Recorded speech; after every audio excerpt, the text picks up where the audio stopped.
എല്ലാവർക്കും നമസ്കാരം സുഹൃത്തുക്കളെ. ഞങ്ങൾ ഇന്ന് ദുരിയാൻ്റെ ചൂട്ടിലാണ്. 65 ഇഞ്ച് വണ്ണമുള്ള ദുരിയാൻ്റെ ചൂട്ടിലാണ്. ദുരിയാൻ്റെ പഴം ചാടിക്കിടപ്പുണ്ട്. ഈ കിടക്കുന്നതാണ് ദുരിയാൻ്റെ പഴം. അപ്പോൾ ഞങ്ങളിത് പഴം ബാസ്ക്കറ്റ് കൊണ്ടുവന്നിട്ടുണ്ട്. ബാസ്ക്കറ്റിലേക്ക് ഞങ്ങൾ പഴം പറിക്കുവാണ്. എല്ലാ കൂട്ടുകാരെയും കാണിച്ചു തരാനായിട്ട് വന്നതാണ്. അപ്പോൾ നിങ്ങളുടെ എല്ലാ അനുഭവത്തോടു കൂടി നമുക്ക് പഴം പറിക്കാം. അതെ,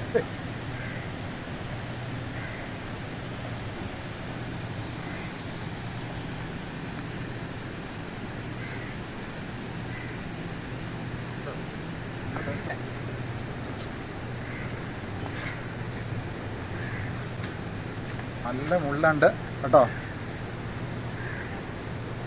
ഷാർപ്പായിട്ടാണ്. ഇത് 2 കിലോ ഉണ്ടാക്കിയത്. 2 കിലോ തൂക്കം. ഇത് എൻ്റെ ഒരു മുകളിൽ നിന്നൊക്കെ പോകുന്നത്. അത് ഒരു 30 അടി കുറയും. 30 അടി ഹൈറ്റിൽ നിന്ന് പോന്നാക്കുന്നതല്ലേ? 30 അടി ഹൈറ്റിൽ നിന്ന് പോകുന്നതാണേലും യാതൊരു ഡാമേജോ കാര്യങ്ങളൊന്നും ഇതിന് പറ്റിയിട്ടില്ല. ഒരിടത്തും പൊട്ടലോ അങ്ങനെ യാതൊരു സംഭവങ്ങളും ഇല്ല.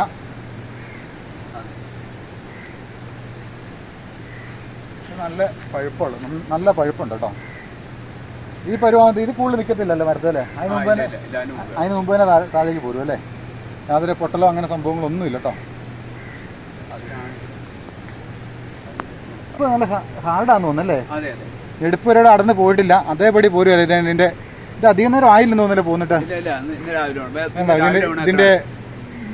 ഇതിന്റെ ഇവിടെ നിന്ന് വേറൊരു കമ്പണ്ട് ഇവിടെ വെച്ച ഓടിയണത് ഒരു മുട്ട് പോലെ. അതല്ലേ, ഫ്ലൂഡ് പോലും ഇതിന്റെ അറ്റത്ത് നിന്നുള്ളത് മാറിയിട്ടില്ല അല്ലേ? അതെ അതെ. അവിടെ ഒരു മുട്ടുണ്ടാവും, മുട്ടൊന്ന് വെച്ച ഒടിഞ്ഞു പോണത്. ഇവിടെ ഒരു റൗണ്ട് പോലെ നമ്മുടെ കാലിന്റെ ജോയിന്റ് ഇല്ലേ? ജോയിന്റ് ഒരു ജോയിന്റ് ഉണ്ടാവും, അവിടെ വെച്ച് ഒടിഞ്ഞു പോയത് ഭാഗമാവും. ഓക്കെ,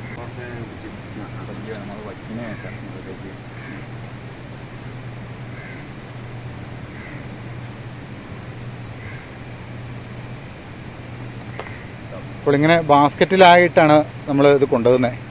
ഇത് മൂന്നോടെ ഇപ്പോൾ എത്ര കിലോ കാണും വെക്കാം? അത് 6 കിലോ. ഈ 2 കിലോ വെച്ചുണ്ടല്ലേ? എല്ലാം ഏകദേശം ഒരു 2 കിലോ അടുത്ത് വലുപ്പമുണ്ട്. അതിന് മുകളിലേക്ക് ഉണ്ടല്ലേ ഉള്ളല്ലേ? ഈ കാണുന്ന കേട്ടോ മരം ഒന്നുകൂടെ കാണിക്കുവാണ്. ഇന്നലെ നല്ല മഴയായിരുന്നു. മരം നന്നായിട്ട് മഴ നനഞ്ഞ് ചുവടെല്ലാം നനഞ്ഞാണ് കിടക്കുന്നത്. ഇത് ഇതുണ്ടോ അവിടെ കിടപ്പുണ്ട് കേട്ടോ, മുകളിൽ കിടപ്പുണ്ട്. വീണ്ടും പൂവുണ്ടായി, പൂവിൻ്റെ സീസണാണ്. ഇതിൻ്റെ അടുത്ത് പൂവുണ്ടായി തുടങ്ങിയിട്ടുണ്ട്. മുകളിലൊക്കെ ഉണ്ട്, ഉണ്ടായി കിടപ്പുണ്ട്. ഇതൊക്കെ ആ കിടക്കുന്നതാണ് കാണുന്നത് കണ്ടോ, മുകളിൽ ഉണ്ട്. നല്ല ഹൈറ്റിലാണ്, ഏറ്റവും ഹൈറ്റിലല്ലേ? ഏറ്റവും ഹൈറ്റിലല്ലേ ഇപ്പോൾ ഉള്ളത്? ചൂട്ടിലുള്ള ഭാഗത്ത് തീർന്നല്ലേ? അതെല്ലേ? ആഹാ, ഇന്നലെ നല്ല മഴയായിരുന്നു കേട്ടോ. അത് കാരണം വെള്ളമെല്ലാം ഇത് കണ്ടോ, തടയണയൊക്കെ നിറഞ്ഞിട്ട്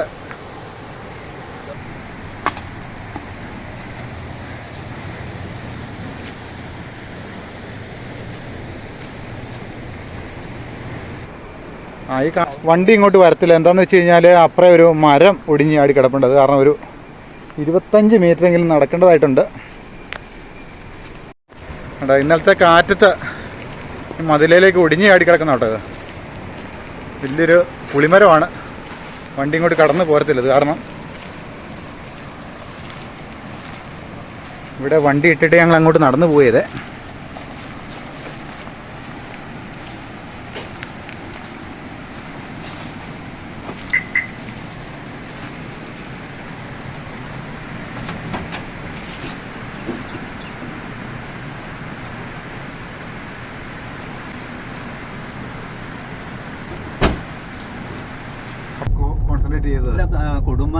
കുടുംബത്തിന് കാര്യമായിട്ട് കൃഷിയിൽ നിന്ന് വരുമാനം കിട്ടിക്കൊണ്ടിരുന്നത് കാര്യമായിട്ട് ജാതിയിൽ നിന്നാണ്. പിന്നെ അതുകൂടാതെ തെങ്ങുണ്ട്, കുറച്ച് അടയ്ക്കാമരമുണ്ട്, പിന്നെ കവുങ്ങുണ്ട്.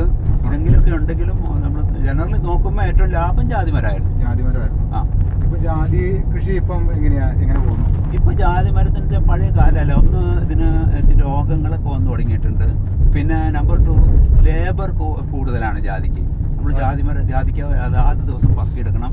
പിന്നെ അത് കഴുകി അത് പത്രികയിലൊക്കെ വെക്കണം, ഉണക്കണം. അതെ, ഈ മണ്ണ് തുപ്പി കഴിഞ്ഞ് കഴിഞ്ഞാൽ ജാതിപത്രി പെട്ടെന്ന് തന്നെ ഡാമേജ് ആയി പോകും. അന്ന് തന്നെ രാവിലെ തന്നെ പറക്കണം. അത് കുറച്ച് ലേബറുണ്ട്. അതൊക്കെ വെച്ച് ആ ലേബർ ചാർജ് എല്ലാം വെച്ച് നോക്കുമ്പോൾ ഇപ്പോൾ പണ്ട് ഉണ്ടായിരുന്ന വിലയായിട്ട് താരതമ്യപ്പെടുത്തുമ്പോൾ ഇപ്പോൾ വില കുറവാണ്. ഇപ്പോൾ കിട്ടുന്ന ഇത് പറക്കി ഇതിന്റെ ലേബർ കോസ്റ്റ് എല്ലാം കൂട്ടി നോക്കുമ്പോൾ നമുക്ക് വിൽക്കുമ്പോൾ പണിക്കാർക്ക് കൊടുക്കാനാ ലേബർ ചാർജ് പഴയ കാലത്ത് തന്നെ ഒത്തിരി നാള് 70 എത്ര കാലമായി കാർ ഓടിക്കാൻ തുടങ്ങിയിട്ട്? കാർ എൻ്റെ ഒരു 15 വയസ്സുള്ളപ്പോൾ പഠിച്ചു. അപ്പോൾ SLCക്ക് പഠിച്ചുകൊണ്ടിരുന്ന കാലത്ത് തന്നെ വണ്ടി ഓടിക്കാൻ പഠിച്ചു? 15 വയസ്സ് കഴിഞ്ഞപ്പോൾ മുതലേ അങ്കിളിന്റെ കാറുണ്ടായിരുന്നു. അത് കാറായിരുന്നു അന്ന്? അതെ അതെ, അത് അംബാസഡർ. അത് എവിടെയെങ്കിലും പോകുമ്പോൾ കൂടും, തിരിച്ചു വരുമ്പോൾ ഞാൻ ഓടിക്കും. 18 വയസ്സിൽ ലൈസൻസ് എടുത്തു. ആ 18 കഴിഞ്ഞ് പിന്നെ കുറച്ച് കഴിഞ്ഞാൽ പിന്നെ സൗദി അറേബ്യ. അപ്പൊ ഈ അന്നൊക്കെ എന്ന് പറഞ്ഞാൽ ഡ്രൈവിംഗ് ലൈസൻസ് ഇല്ലെങ്കിലും വലിയ വിഷയമൊന്നും ഉണ്ടായിരുന്നില്ല കേട്ടോ. പിന്നെ സൗദിയിൽ ഒക്കെ പോയതിന് ശേഷമൊക്കെയാണ് ഞാൻ ഡ്രൈവിംഗ് ലൈസൻസ് എടുത്തതും പിന്നെ അവിടുത്തെ ലൈസൻസ് എടുത്തു. സൗദി ലൈസൻസ് എടുത്തിരുന്നു. ഇപ്പൊ എത്ര വയസ്സുണ്ട്? ഇപ്പൊ 72 വയസ്സിൽ വണ്ടി ഓടിക്കുന്നത് അല്ലേ? ചെറുപ്പക്കാർ ഓടിക്കുന്ന പോലെ തന്നെ ഞാൻ ശ്രദ്ധിച്ചു. ഇങ്ങോട്ട് പോകുന്നപ്പോൾ ശ്രദ്ധിച്ചായിരുന്നു. ഡ്രൈവിങ് കാര്യങ്ങളൊക്കെ നല്ല പക്കയായിട്ട് നല്ല കണ്ണിങ് ആയിട്ട് തന്നെ. അവിടെ സൗദിയിൽ ലൈസൻസ് ഉണ്ടോ? പിന്നെ അത് അവിടെ ഇല്ലെങ്കിൽ വലിയ വിഷയമാണ്. അത് ഏതൊക്കെ വണ്ടിയുടെ ഉള്ളേ? അല്ല, അത് ഈ എത്രയാണ് വലിയ വണ്ടി ഓടിക്കുന്നതിനും കാറിന് രണ്ട് ടൈപ്പ് ഉണ്ട്. അതല്ലേ, അതാണ് പ്രധാനം. അവിടെ വലിയ ട്രക്ക് ഓടിക്കുന്നതിന് ലൈസൻസ് ഉണ്ടോ? ആവശ്യമില്ല. അവിടെ കാറിന്റെ ലൈസൻസ് ആണോ ഉള്ളത്? കാറിന്റെ ലൈസൻസ് എന്ന് മാത്രമല്ല, ഇവിടുത്തെ മാരിയല്ല, കാറില്ലെങ്കിൽ വലിയ ബുദ്ധിമുട്ടാണ് അവിടെ. കാർ ഓടിക്കാനാണ് എല്ലാ ആൾക്കാരും വണ്ടി, എല്ലാ വീടുകളിലും വണ്ടി ഉണ്ടല്ലേ? അതിന്റെ അല്ല, അത് ഇവിടുത്തെ മാരിയുള്ള ഇങ്ങനെ പബ്ലിക് ട്രാൻസ്പോർട്ട് ഇങ്ങനെ പെട്ടെന്ന് ക്യുക്കായിട്ട് പോകുന്ന ഓട്ടോറിക്ഷ നമുക്ക് കിട്ടില്ല. ഇപ്പൊ ഞാൻ ചിലപ്പോൾ ഒരു സൈറ്റ് വിസിറ്റ് ചെയ്യാന്ന് പറഞ്ഞാൽ 300-400 കിലോമീറ്റർ ഒക്കെ ചിലപ്പോൾ അങ്ങോട്ട് പോകുന്നത് മറ്റേ ഇതൊക്കെ നോക്കിയിട്ടായിരിക്കും, അവിടുത്തെ എങ്ങനെ ലൊക്കേഷൻ ഗൂഗിളിൽ ഒക്കെ നോക്കിയിട്ടായിരിക്കും പോകുന്നത്. ഏതെങ്കിലും ഇതിൽ നമ്മൾ വഴി പഴിച്ചു പോയി വല്ല വഴിക്കും പോയി കഴിഞ്ഞാൽ ചിലപ്പോൾ മരുഭൂമിയിലും മറ്റും അകപ്പെട്ടു പോയി കഴിഞ്ഞാൽ പിന്നെ ദൈവത്തിന്റെ സഹായം മാത്രമേ ഉണ്ടാവുള്ളൂ. സൗദിയിൽ എവിടെയായിരുന്നു? സൗദിയിൽ റിയാദിലായിരുന്നു. പക്ഷേ റിയാദ് വിട്ട് ഞാൻ വെളിയിൽ പോവേ, ഈ പല സൈറ്റുകളുണ്ട്. ആ സൈറ്റുകളൊന്നും എല്ലാം എന്തായിട്ടായിരുന്നു ജോലി? എഞ്ചിനീയർ ആയിരുന്നു അല്ലേ? സൈറ്റ് എഞ്ചിനീയർ ആയിരുന്നോ? അങ്ങനെയല്ല, ഞാനിത് പറഞ്ഞു കഴിഞ്ഞാൽ ശരിക്കും പറഞ്ഞാൽ മെക്കാനിക്കൽ എഞ്ചിനീയറിംഗിൽ ഫാബ്രിക്കേഷൻ വരും. അങ്ങനെ വന്നു കഴിയുമ്പോൾ എൻ്റെ കമ്പനിക്ക് ഫാബ്രിക്കേഷനായിരുന്നു. അപ്പോൾ ഈ സൈറ്റുകൾ വിസിറ്റ് ചെയ്തിട്ട് ആഴ്ചയിലൊക്കെ ഒരിക്കൽ വിസിറ്റ് ചെയ്തിട്ട് അവിടുത്തെ കൺസൾട്ടിങ് ഏജൻസൊക്കെ ആയിട്ട് നമ്മുടെ വർക്ക് എന്താണ്, അവരുടെ പ്രോഗ്രസിനെ കുറിച്ചിട്ടും നമ്മുടെ പ്രോഡക്റ്റിനെ കുറിച്ചിട്ടും അവരുടെ സംശയങ്ങളൊക്കെ നമ്മൾ അവരുടെ മീറ്റിങ്ങിൽ പോയിട്ട് ദൂരീകരിച്ചു കൊടുക്കണം കേട്ടാ. അതിനു വേണ്ടി പോകേണ്ട വരും. അതൊരു അവിടെ എത്ര കാലം ഉണ്ടായിരുന്നു? 40 വർഷം. ഈ 40 വർഷം അവിടെ ജോലി ചെയ്ത കാലത്ത് കൃഷിയുടെ ചിന്തകൾ മനസ്സിൽ കൂടെ ഓടി നടപ്പില്ലായിരുന്നോ? അല്ല, എപ്പോഴും കൃഷി നമ്മൾ കിട്ടുന്ന ഒരു പൈസ നാട്ടിൽ വന്നു കഴിഞ്ഞിട്ടുണ്ടെങ്കിൽ നമുക്ക് ശമ്പളം ഉണ്ടാവില്ല, പെൻഷൻ ഉണ്ടാവില്ലല്ലോ. അപ്പൊ ഇവിടെ ജീവിക്കാൻ വേണ്ടിയിട്ട് ഒരു കൃഷി ബേസ് ചെയ്തിട്ടുള്ള പണികളെ ചെയ്യുന്നുണ്ട്. 40 വർഷം മുമ്പ് അങ്ങോട്ട് സൗദിക്ക് പോയപ്പോഴും ഇവിടെ കൃഷി സംബന്ധമായ പ്രശ്നങ്ങള് നാട്ടിലുള്ള ആൾക്കാരെ അലട്ടുന്നതായിട്ട് അന്നേരമൊക്കെ ഫീൽ ചെയ്തായിരുന്നോ?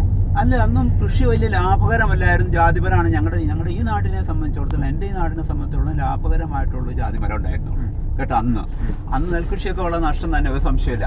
എന്നാലും നമ്മളത് ചെയ്യുമായിരുന്നു, ലാഭം നോക്കിയിട്ടല്ല ചെയ്യുമായിരുന്നു. പിന്നെ കുറച്ചായിട്ട് ഇപ്പോൾ ഏതാണ്ട് ഒരു 25 വർഷം കഴിഞ്ഞാണോ, 25 അവർ തീരെ നഷ്ടത്തിലാണ് ഓടിക്കൊണ്ടിരുന്നത്. അങ്ങനെ വന്നപ്പോൾ ഞാനത് നിർത്തി കേട്ടോ. ജാതി ഇപ്പൊ ഈ 40 വർഷം മുമ്പ് ജാതി ഉണ്ടായിരുന്നു? 40 അല്ല, ജനിക്കുമ്പോ തന്നെ നമ്മൾ പിടിച്ച വട്ടത്താട്ടും ജാതി ഉണ്ടായിരുന്നു. വലിയ മാറ്റം ഉണ്ടായിരുന്നു. 100 കൊല്ലം പഴക്കമുള്ള ജാതി ഉണ്ട് പറമ്പിൽ. ഒരു 80-100 വർഷം വരെ ജാതിമരം മാക്സിമം നിൽക്കുള്ളൂ. അത് കഴിയുമ്പോൾ ഉണങ്ങി. ഇപ്പൊ ആ ജാതിക്ക് ഇപ്പൊ എത്ര വർഷം പഴക്കമുണ്ട്? ഇപ്പൊ നമ്മളാ കണ്ട ജാതിമരം ആ പറമ്പിലുള്ള 60 വർഷം ഉണ്ടാവും. 60 വർഷം ഉണ്ടല്ലേ? 60 വർഷം മുമ്പ് അതിന്റെ ഓണർ വെച്ചത്. ഞാൻ വെച്ചതല്ലാട്ടപ്പോ സ്ഥലം ജാതിയിലേക്കായിരുന്നോ കുടുംബപരമായിട്ടും മിക്കയായിട്ടും ജാതി കൃഷിയിലേക്കായിരുന്നു കൂടുതലും ആ കാലങ്ങളിൽ? ഇപ്പോഴും കഴിഞ്ഞ നാൾ അത്രയും 20 വർഷം മുമ്പ് ജാതിക്കൊക്കെ ഉണ്ടായിരുന്ന വില അതേ പ്രൊപ്പോർഷനിൽ കൂടിയില്ല, പക്ഷെ ലേബർ ചാർജ് ഒത്തിരി കൂടി. ഇപ്പൊ ആ ജാതി നന്നായിട്ട് പരിപാലിച്ച് പോകുന്നുണ്ടോ? ജാതി നോക്കുന്നുണ്ട്, മോശമൊന്നുമില്ല, നോക്കുന്നുണ്ട് ജാതി. പക്ഷെ പോകുന്ന അതിന് കേടുവന്ന് എന്തെങ്കിലും തകരാറ് വരുന്ന ജാതി പിന്നെ നിർത്താറില്ല, അത് വെട്ടി മാറ്റിയിട്ട് വേറെ എന്തെങ്കിലും കൃഷി ചെയ്യുന്നത്. ദുരിയാനാണോ ജാതിയാണോ കൂടുതൽ ഇക്കേനെ സംബന്ധിച്ച്? അത് സംശയമില്ലാത്ത കാര്യം ദുറിയാൻ തന്നെയാണ്. ദുറിയാന് ചെലവ് വളരെ കുറവാണ്. ചെലവ് വേറെ ലേബർ ചാർജ് കുറവാണല്ലേ? വളരെ കുറവാണ്.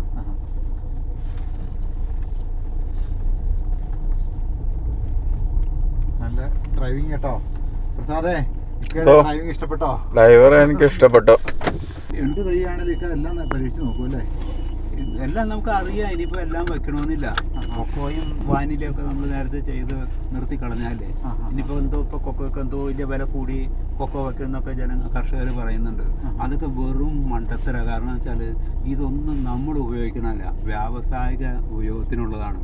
അവർ നാളെ പറയാണ് ഞങ്ങൾക്കത് ഇന്ന വിലയ്ക്ക് മതി എന്ന് പറഞ്ഞാൽ നമ്മൾ കൊടുക്കേണ്ട വരും.